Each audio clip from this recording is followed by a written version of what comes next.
Hi, Chris Lipper. You are founder of On the Bus Small Business Owners Coaching, and I'm really excited to have you on the Design for Humans podcast. I've known you almost for 10 years now as a sales coach, as the king of networking in all things small businesses, and uh, and I've been wanting to have you on this podcast for a while. So really good to see you, Chris. It's good to see you, and we've known each other a long time. We've worked together a bunch, and I'm happy to do anything you need. Nice. And yeah, hopefully we can have a good, productive talk about all things small businesses, design, and how to collaborate and how to really use your network as a good way to meet people and get business. I would love if you could just spend some minutes just introducing yourself. I know that you've done a lot of things. You're also an inventor. You've been working with sales and coaching. So would you just give us an introduction to who you are? Sure. My name's Chris Lipper. I'm in San Diego, California. I'm from New York. I moved out here during the pandemic as I just couldn't handle another New York winter, especially in the Catskills where I was near Woodstock. I was a professional inventor for 15 years. I'm the kind of guy who doesn't do well with bosses. I'm somewhat unemployable because when I have an idea, I just want to go for it, and I don't want to stop to have to ask permission. And then every step of the way, you have to check in with somebody and ask permission. I just want to have my foot on the gas and go and get it done. And I really don't enjoy being surrounded by people whose feedback is always, no, it can't be done, or no, don't do that, or why would you do that? All the negative stuff. And so, yeah, I was a professional inventor for 15 years of a dozen different patented products and a number of trademarks and some other stuff. And I learned a lot through doing that. During that time, I had a coach. I didn't enjoy having a coach. I find coaches can get in the way because they're sitting there wagging their finger at you, telling you all the reasons you shouldn't do this. But our passion, our drive is, well, get out of the way. I'm going for it. But I loved being in mastermind groups, and that was really a place where I got great energy and not always the answers I wanted, but it made sense when they said not to do it or try it this way or this is what I have found. And so I started on the bus in 2010. We originally started as a sales assist company, an introduction company, a door opener type of thing. And where that evolved to is now, well, not now, for a long time, decades, we've had mastermind groups. And we have a number of different groups depending on the type of owner. If it's a solopreneur, if it's a owner doing between 1 and 10 million in revenue, we have a different bus for them, and they typically have employees where the solos don't. Um, and I love entrepreneurs. I love the energy. I love the do or die attitude and the going for broke. So I have an environment and a community for small business owners.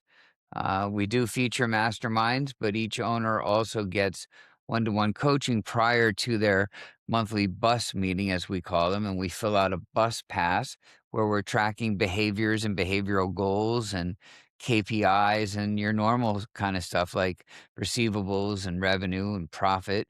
But it's more the behaviors that I find interesting because that we can control. And the behaviors will change the KPIs. KPIs aren't gonna change anything, they're just the number, they're the result of the work. We offer sales training 3 times a month, so there's a difference between us and other groups because we have one-to-one coaching, mastermind groups, sales training. We also have our own networking groups twice a week, Mondays in the metaverse, Thursdays on Zoom, and then we have metaverse conferences 4 times a year, and we're about to have our 30th show on June 16th. I don't know when this will air, hopefully before then.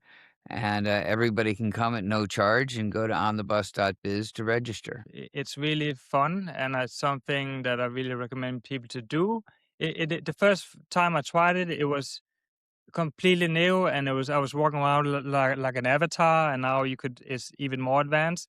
But it's hard not to smile, and it's hard not to have a little fun when you see this other person next to you also walking around as an avatar. So I see it as a really good icebreaker because it's hard not to smile when you walk around there. Yeah, it's interesting that, there are cameras that you can put on similar to here. So if you imagine this kind of platform with your head and you can talk, you can have that on or not and still walk around.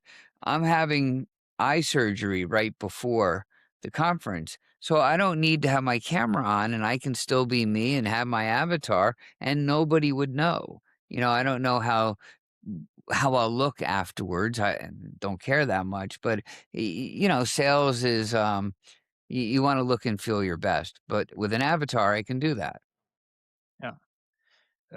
And one of the things that I think you're really, really good at, really think you have the right job for you. You're really good with humans, with people, with connecting people.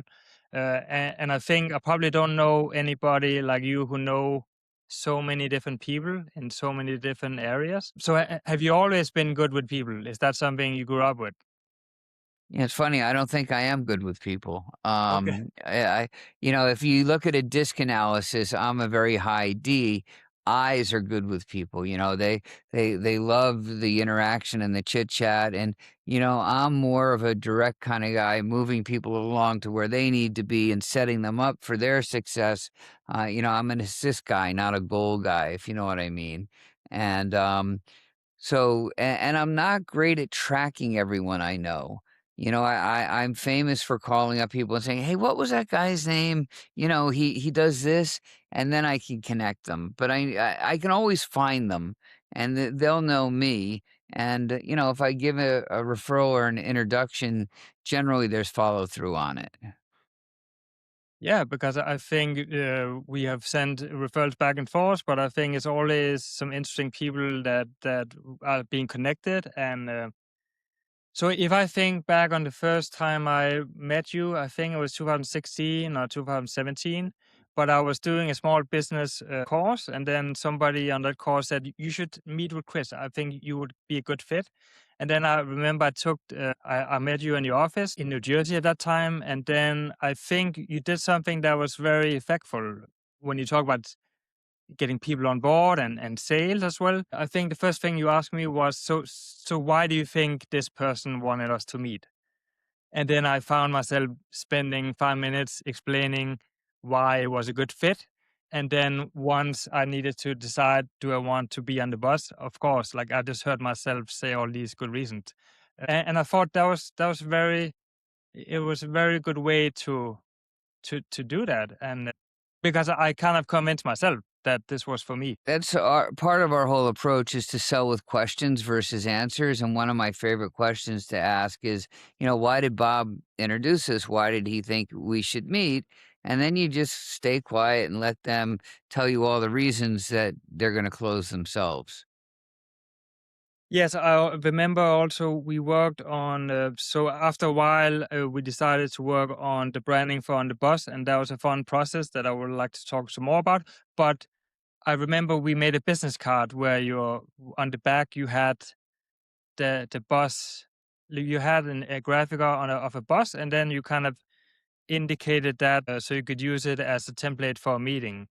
That's So right. So it's what funny, it's up on my wall above the camera, because I use it at presentations all the time. And so what we use that for is there's different types of meetings, right? You have your networking meetings where you have one-to-ones, and we always encourage that, and it's a barometer as to how the event was and how well we're doing networking-wise. But the reason for the one-to-one is to ask for a referral. Now, if we get the referral, that's a completely different kind of meeting. And that's where that simulation came in, where we took an image of a bus with 60 seats and that simulated an hour meeting. And what we did was we broke down graphically how much time to start with chit chat. I'm looking at it now. The back 2 rows were for chit chat, and that symbolized about 10 minutes. So where do you live? How long have you yeah, lived here? You married? Do you have kids? Where do they go to school? And normal, just getting yeah, everyone's guard down. And yeah, then we moved on to questions that went from soft, medium, hard, and tough. yeah, And, so a soft question could be, so it was nice of Bob to introduce us. Why do you think you want us to meet? A tough question might be, so I hear you've told me you're using XYZ company who do what we do. What do you like about them? What don't you like? What would happen if you made a change? Could you lose your job over this? We Yeah, can get to tough questions, and then we move on, and we yeah. start bracketing them budget wise. And again, we fill the hour and we show that graphically. And thank you for that because you did a great job on that. Thank you. I also think it may not have been in the first meeting, but I remember you asked me, so how much would it cost you to not be on the bus? And I think that's also a very good way to reframe it. It's really an investment. And I was on the bus when you lived in New Jersey for about 4 years. And in my experience, it was really, really helpful because we would have then a bus meeting every 1 month for 4 hours.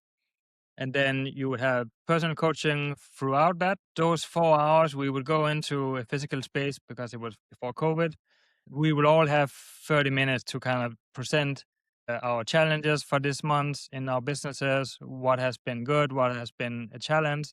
And then we would have feedback from that group of people. And so it's basically having a small board. So you have a board meeting with different small business owners, and I always thought it was very helpful to be in a room with the people that are in the same boat as you. Like they're all trying to do a business, and it's just very helpful to hear other people's problems, challenges, because you could always see yourself in that, and then you learn Well, from and all you of might those. go through that challenge 6 months from now, and now you Yeah. know what worked and what didn't work. Those 4 hours it's just very useful because it is a mastermind group setting, and a lot of times you just come up with ideas that you would not have come up with if you hadn't been five people in that room. Yeah, it's interesting. You and I are working on a project now, which came from one of those groups with a fish system we've developed called Purifin. And that came from just spitballing the idea of a swimming pool filter. And the problem with the swimming pools is you need the power on all the time. And then either I or somebody else said, well, what about fish tanks? That power's on all the time. And you never know what comes from throwing a challenge out to a group of entrepreneurs. It's kind of amazing.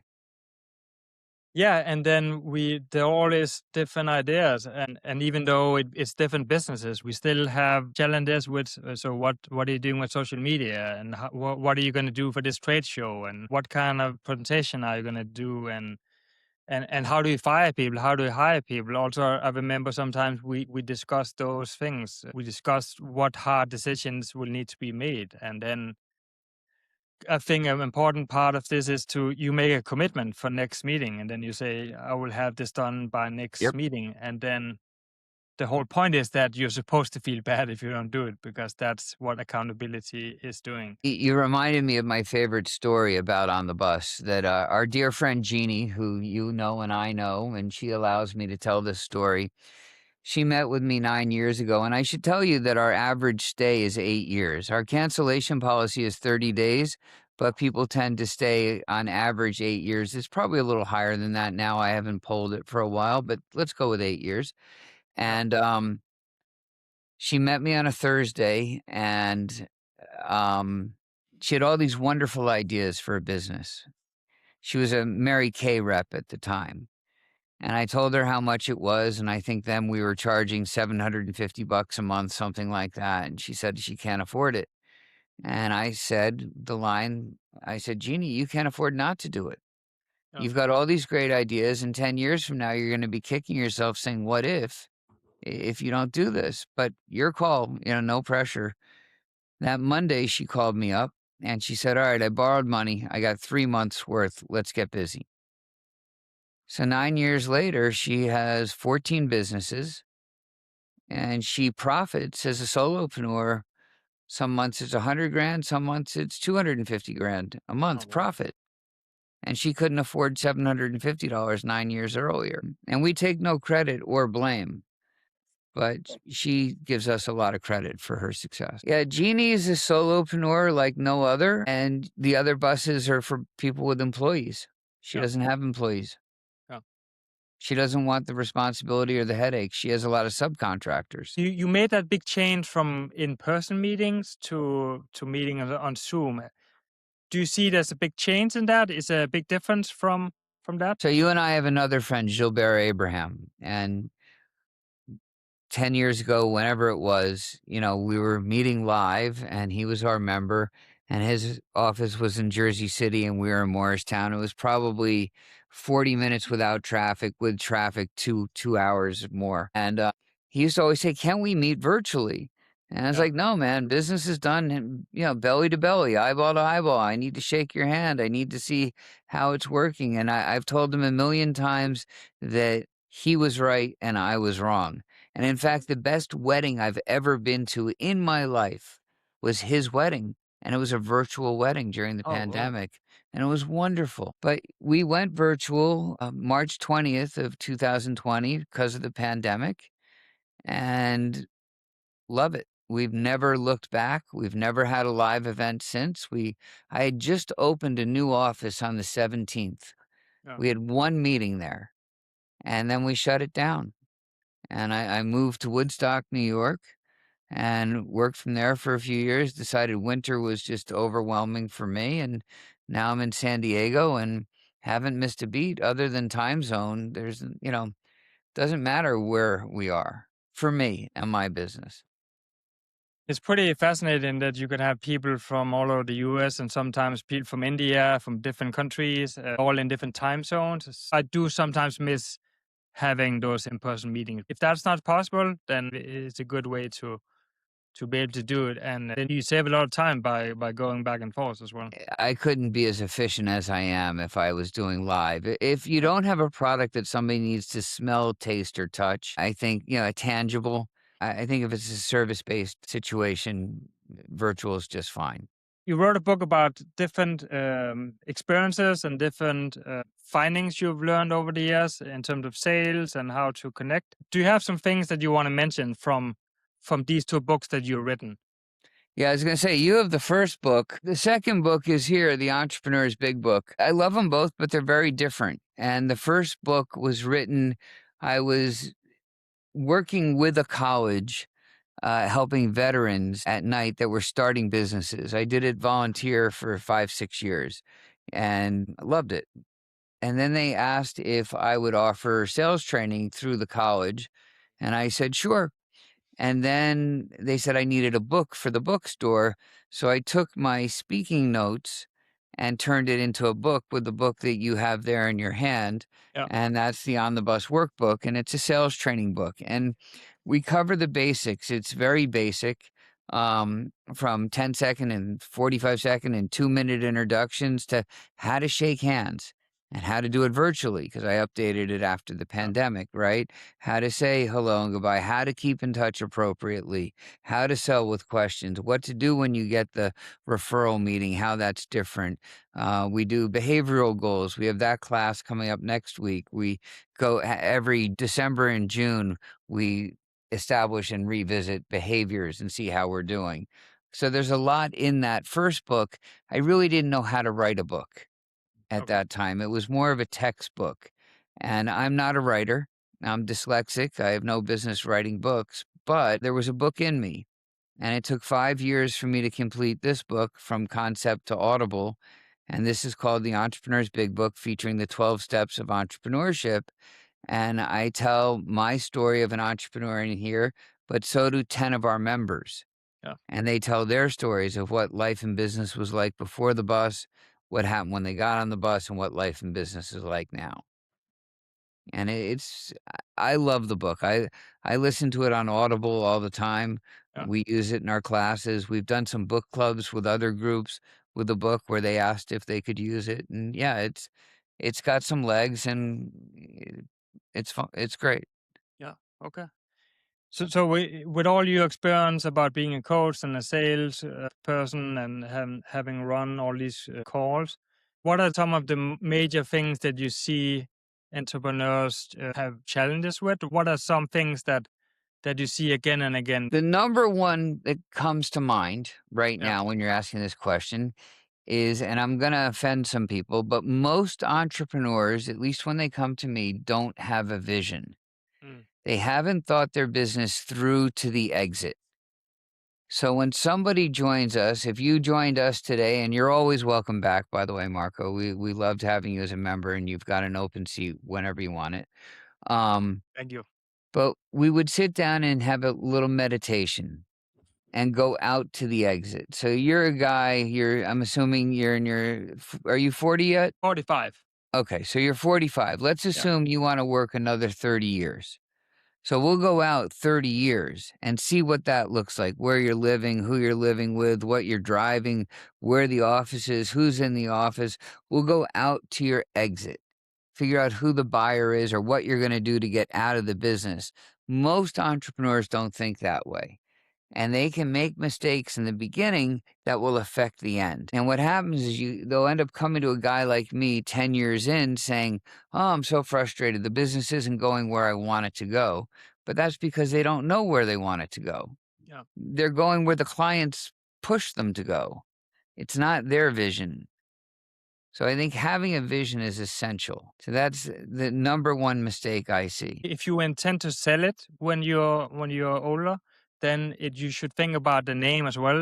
So Of if course. you call it your own name, it's probably going to be hard to sell that business. And then Yeah, you if you also were Marco Design, how do you get out of it unless you find someone named Marco to buy it? and then I know you also helped a lot of people sell their business, and also I remember you've been talking about how to help companies turn it into a franchise. Well, sometimes sales isn't the answer, Yeah, right? Sometimes franchising is or licensing is, and that's the direction we're going with my company is I yeah, want to license the brand. Our plan is 4 years from now to have 50 licensees, each with 20 members. So every decision I make today is based on that. yeah. Okay. So that's how I need to think and why we need a vision, right? Because I don't want to do anything to jeopardize that vision. Another thing I tell owners, and it upsets them, but it's the truth, is the less of you, the more it's worth. Mm, Nobody wants to buy a job. yeah, Entrepreneurs are very proud when they say, I work 80 hours a week. Yeah, we're the only people in the world that work twice as hard as everyone else and make half as much sometimes, yeah, right? But it's because we love it. It's passion that drives us, and yeah, we have an inkling of what we're building towards. But if we want to get out of this thing someday, we got to focus on the systems and not the people, and learn how to manage systems and not people, and just find the people that can work within our systems. yeah, So the less of you, the more the company's worth. yeah. Okay. Great. So I want to talk a little bit about the times we've been working together on design projects. And the first time we worked together was when you asked me if I wanted to do the design for On the Bus. So I know it's been a while, but would you be able to take me through that process that we went through to do that? Marco, you have a lot of gifts Okay. that you're Thank very you. good about researching prior to drawing. I've worked with a number of artists, and I used to say the barometer for a good artist is if they can put what's in my head on the screen, that's a good artist. You're a great artist. You're a great designer because what you do is you take the concept and then you go further with it and you research it and you look at competitors and you look at what other people in the industry might be doing. And then you come up with what works. And it's better than I could have imagined. Right? The problem with a company called On the Bus is people think that we're a bus company, Yeah. a Yes. school bus company, but it comes from the Jim Collins book Good to Great, where he talks about having the right people in the right seat on the bus. And that's where the concept came from. And then we've just built on it. But yeah, you made this wonderful logo, and we both agreed on the cobalt blue kind of color. You picked the white, but Yeah. you also had the arrow going up in a growth direction, Yeah. but also flat on the top, which was important to you. And that became our icon. And then we kind of just built from there. Thank you for the kind words. It was a fun project, and my thoughts about this was that it needed to be serious. I wanted it to say business, and blue is for me very much business-like. And then I wanted, of course, the round shape as a wheel, as a steering wheel, but also as a wheel. And then the arrow is pointing towards that direction. You need to have a direction. And then when you have a business, you want to have growth, you want to earn money. So that's why it goes up. For me, it's been fun to also follow how the brand is evolving. Now you have people working on it. You've been working within the system for a while and it still works because you had those components from the beginning. Yeah, I agree. That was one of the basics and part of the vision and part of our intellectual property that we'll sell at the end. Yeah. Yeah. Again, if it was Chris Lipper, small business owner coaching, I don't think that's great. Now, granted, there's great companies out there like Wendy's or Sandler Sales Training or, Yeah. others that have names in them, but I just think it's an added hurdle. One thing also I hear a lot of people ask me about, should I trademark my name? I remember you probably also told me that if you want to trademark your name, it's important for you to print it on a postcard, for example, and send it to yourself because Well, that was then old school, yeah. then you get that post stamp that indicates the official first use. Could you put some words towards people that are considering getting a trademark? First of all, if you have a name that you believe is unique, and lawyers hate when I say this, but it's the truth, put a TM on it today. There's no charge to put a TM on it. What a TM Yeah, means is that at some point in the future, you plan on registering the name, that you decided today on June 4th, 2026, that this is the name I'm going with. And at some point in the future down the road, I'll register it. yeah, But we want to bookmark the day's time and place. What you have to show then is use. yeah, And so use means it needs to be on your website, on your business cards, on everything. Every time you print that name, that TM needs to be there and you need to use the name. And you yeah, can't steal a name. It can't be Coca-Cola or something like that. And in the old days, pre-internet, the way you would show use is you would send a letter. At the time I was living in New York. So you would send a letter, let's say to Maine or Boston. yeah, They would then forward it to, and you would have information inside with your logo, with the TM, and on the envelope, it would have your return address with your logo and TM. And they would send it to San Diego, and San Diego would send it to Alaska, and Alaska would send it to Florida, and it would come back to you. And all the states that it flew over, that would be considered use. yeah. So that changed a little with the internet. I don't work in the patent office and I don't know all their rules, but I know that that has changed significantly since email. Okay. Chris, I want to ask you if there's something that you want to talk about that we haven't spoken about yet. The importance of having a group. We just had a new member join this week, Yeah, and he has 25 employees. And as he put it, not one of them could he talk to about business. And I don't know where you go to talk about business. Who do you talk to? Your spouse, your accountant, maybe your lawyer, maybe your bartender, your golf buddies. Who do you talk to about business challenges yeah, other than other entrepreneurs? The power of being in a group where, first of all, everybody signs an NDA. If you know someone in the group, you can't join. This is where you get to go and be honest and take off your networking armor and say, this is what's going on. I don't know what to do here. To have a room where you're comfortable saying, I don't know what to do is huge. that's exactly spot on because, yeah, if you have a business, you don't want to share your challenges with other business owners because makes you seem like you don't know what you're doing. But we all have these things that we don't know, what should I do with this? What should I do with this request? And I just remember that it was a very safe and comfortable space. And because we all share challenges, and then of course you feel safe because you've known each other for a while, and we all are in the same boat. We want to help each other grow as a business. Yeah. And after you get the feedback, you make an accountability statement saying, okay, great idea. I'm going to do that by next month's meeting.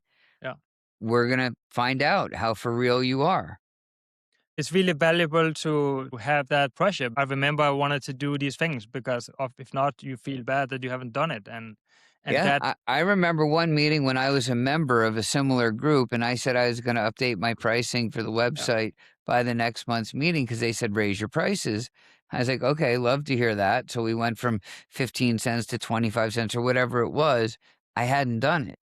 and I had to do it for the various quantity breaks. I remember it's 4 in Yeah. the morning, and I'm getting it done because I said I was gonna get it done by the meeting. I can recommend that you sign up for that trade show on June 16th. We And didn't really talk about that, but yeah, we have our 30th Metaverse conference on June 16th. If you're a small business owner, you're invited. yeah, There's no charge. Come, go to onthebus.biz to register. On Monday, the 15th, we have a practice session. You can come to that as well. Dress your avatar up so you don't have to do it at the pressure with 200 people around you at the first show. But yeah. yeah, come. We should finish up with a small little story from where when I was first attending the trade show years ago. Yeah. So Marco's the only one who's ever been kicked out of one of our conferences. And it was a couple of platforms ago. So we're on our fourth or fifth platform and trying different ways of we're always trying to improve. And we're pretty good now. And there was a laser pointer that you could use to point to things. It kind of came out of your forehead. And Marco had to go somewhere to the bathroom or an appointment. I'm not sure what it was, but all of a sudden, his avatar's running around with a laser pointer on, catching everyone in the eyes and interrupting presentations. And I had to kick him out. And we make sure we can kick people out who misbehave. And yeah, it turned out one of his kids had gotten control of the keyboard and was having fun. Yes, it was in the middle of COVID. My daughter was probably 3 or 4, and she found this thing, and she thought it was really fun. And then I realized that people were being blinded by lasers on the Yeah, Twitch so platform. we didn't talk for a little while because So, we didn't know it was one of your kids. Chris, thank you so much for coming on the Design for Humans podcast. I hope that this will be the first of many. I encourage everybody to check out on the bus .biz. I'll put all of the addresses in the show notes. And you can put my meeting link in there as well. If anybody Okay. wants to have a one-to-one and talk about their business, their challenges, or whatever, I'm always game. Thank you so much, Chris. I look forward to seeing you on the bus soon. Thank you. Thank you so much, Marco. Thanks for all you do, not just for me, but for all the small business owners I refer to you. Thank you. Thank you so much, Chris.